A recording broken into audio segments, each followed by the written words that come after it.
these people had one thing in common. They knew they had it in themselves. They knew they could be something beyond where they were. They were willing to put their time, their energies to better themselves. What you really could do with more skills, it's just remarkable. So I would like to just tell you a couple of short stories, and we'll draw maybe a couple of lessons from them. I would like to tell you of two women that each sold a business to Berkshire Hathaway, to me actually, for many, many, many millions of dollars. Both of them started with $2,500. By coincidence, it was the exact same amount. It was everything they had in the world. And one of them was a woman who landed in Seattle in 1917, couldn't speak a word of English, had a tag around her neck. The tag said Fort Dodge, Iowa. The Red Cross got her to Fort Dodge, where she was reunited with her husband who had come to the country a couple of years earlier. And she lived in Fort Dodge for 2 years. And as she put it, she felt like a dummy. She couldn't pick up the language. She couldn't learn a word. And so she and her husband decided to move to Omaha. So they came to Omaha in 1919. And there she found a small colony of Russian Jews. So she started feeling more at home. And then as her oldest daughter went to school, she would come home, this daughter, Frances, and she would teach her mother the words she'd learned in school that day. And this woman, Rose Blumpkin, spent 20 years saving money, bringing first her siblings over, her mother and father, $50 at a time. She sold used clothing to do it. She had 4 children during this period. And by 1937, after 20 years, she'd saved $2,500. She went to Chicago and she bought what she could of furniture. Her dream had always been to open a furniture store. And this woman who had never gone to school one day in her life, with $2,500, but with the same spirit that the people in this room had about having a dream and working to accomplish that dream, she built a business which she sold to me in 1983 for $60 million approximately, and which did $1.5 billion worth of business last year. The 4th generation is working in that business. This woman, Rose Blumpkin, she worked for me until she was 103. And then she retired and she died the next year, which is a lesson to all of Berkshire's managers. Premature retirement, you can't tell what's going to happen. But Mrs. B, with her $2,500, one further fact about her, she could not read or write. And she went into a furniture business, and she didn't bring anything unique in furniture, but she brought a determination to succeed. She knew she could outwork anyone else. She knew that she cared about her customers. She worked at very low gross margins, but she built this incredible business. And I saw one other woman who did a similar thing with $2,500. I paid her hundreds of millions of dollars for her business. So I decided to go to the source and get these people before, I don't want you guys coming around to me asking me hundreds of millions of dollars. I'd like to join in with you much earlier. So I've followed this group, and today I'd like to tell you about one other small business person. This person, I went to buy his business from him, and he turned me down, which was very wise. But this was a fellow who was born about 8 years before I was. He was born in 1922. We'll call him Jack. Lived in the Midwest. He was a pretty good athlete. Didn't like school much. And I'm going to tell you one thing early in the story. Maybe you can figure out who the guy was. The company he built hires more college graduates each year than any other company in the United States. And this fellow who was destined for this but did not know it, Jack, went to college for a year and then dropped out. He really wasn't that interested in school. And the year he dropped out was 1941. And when the United States became under attack, he went down to the Army Air Force recruiting station, volunteered, and they turned him down because he had hay fever. So he went over to the Navy and again volunteered, and they took him. They put him on an aircraft carrier. He flew small fighter planes during World War II, got 2 distinguished flying crosses from the Navy, and then he came back to the Midwest. So now we've got a young guy. Probably by this time he would be 23 or 24 years old. And the interesting thing is, he got back to the Midwest, and he actually kind of went from one job to another for a short period of, or not such a short period of time.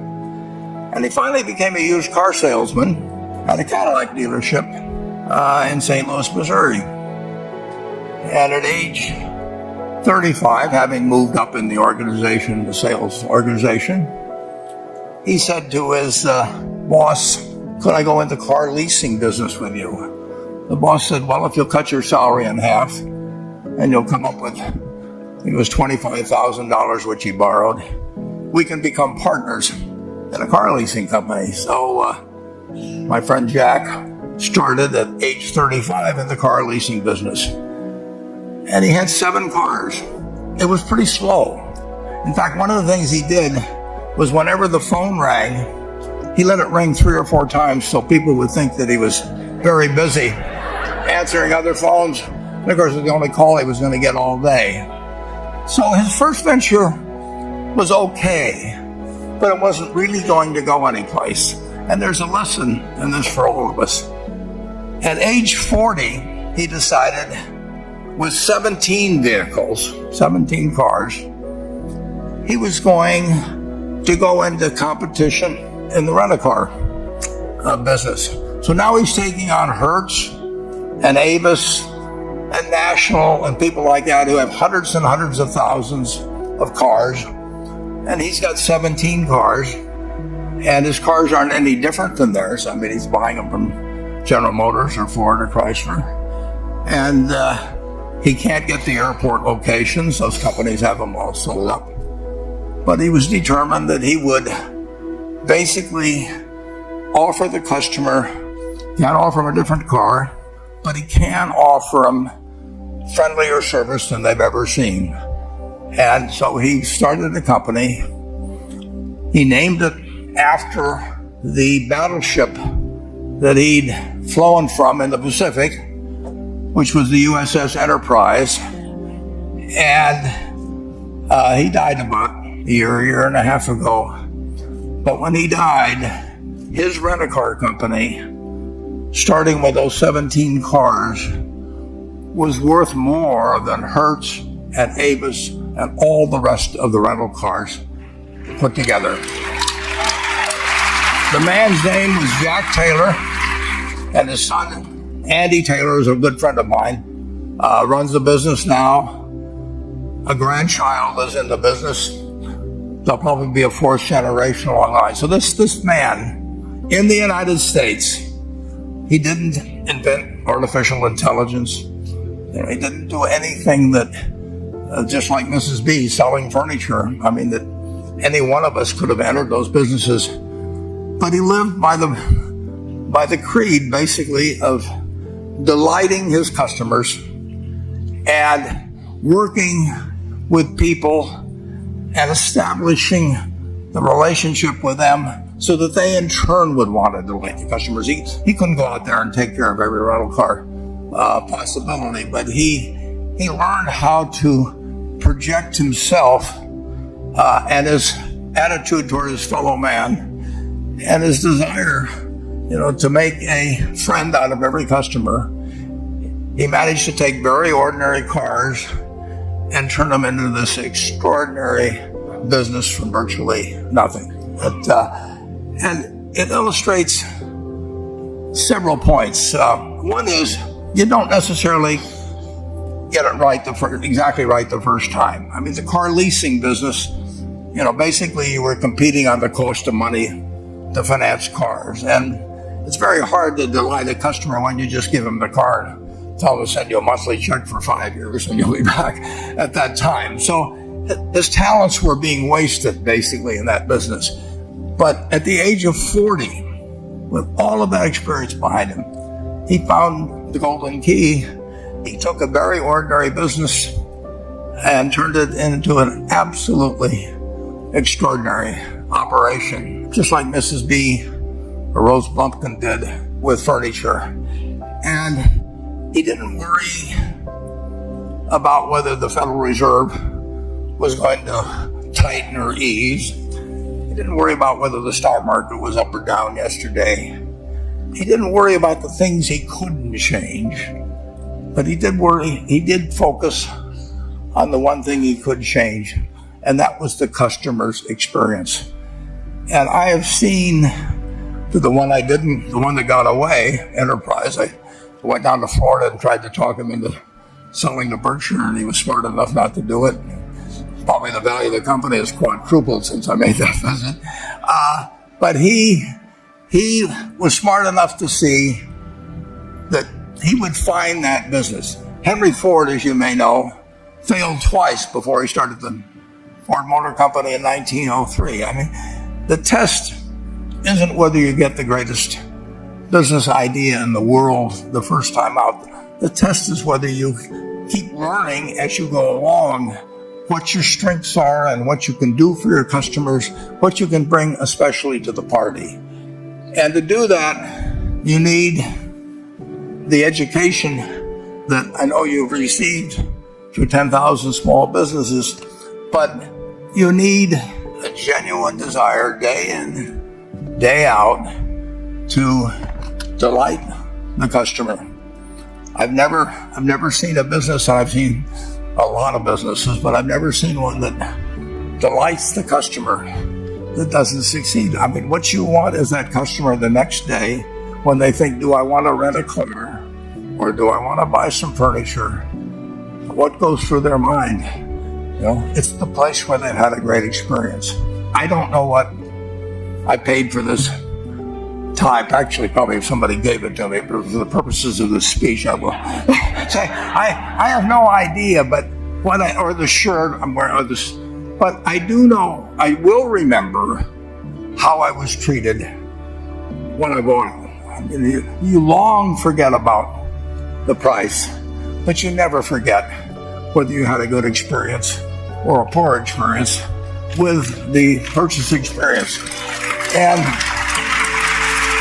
you'll have a hard time finding a person who's had a wonderful experience, a delighted experience in purchasing anything that isn't going to come back.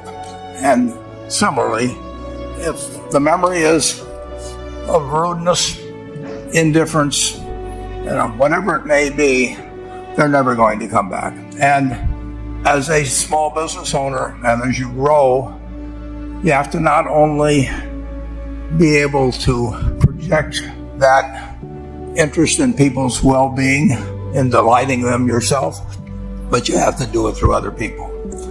And you won't be able to do it through people who themselves do not feel they're being fairly treated, that their views aren't appropriately considered.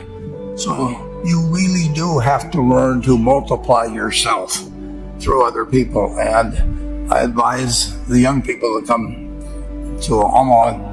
We have a number of classes. The key is to, certainly in terms of your personal life, the most important decision you'll make is the spouse that most of you will likely have. And it's very important to surround yourself with people that are better than you are. You are going to move in the direction of the people you associate with. So you constantly. I've been enormously lucky in that respect. I mean, I've just had teachers and friends and a spouse that really was a better person than I was, and had enough sense to learn from these people that life went better if you behaved better yourself. It took a while. So I advise you to seek out, as your partner in business, your partner in life, whatever it may be, look for the people that actually are examples to you rather than somebody that you think you need to straighten out yourself. And simple rules like that, delighting customers, working for other people, associating with people that will cause you to move in a better path than you might otherwise have, they will take you so far in life that it's hard to believe. I mean, they took Rose Bumpkin without being able to speak a word of English, couldn't read or write, and they took her to what is now $1.5 billion business. And incidentally, there's been no money put in it since the $2,500. That's been the total capital paid into the Nebraska furniture market. And I think if you looked at Enterprise, I don't know their books the same way, but my guess is that very little equity capital has been added to Enterprise over the years. The business built on itself. So I want to tell you, I admire this group enormously. When I met Dr. Mello's class on September 22nd, 8 years ago, I was thrilled. And I admire people that are doing what you have done. You've working hard at your job at the same time. You took on an added, really, lot of hard work to further your skills. 99% graduate. I mean, it's a mind-blowing statistic. And I'm looking at 2,200 people here who I admire. I'm cheering for you, and I can tell you the best is yet to come. Thank you.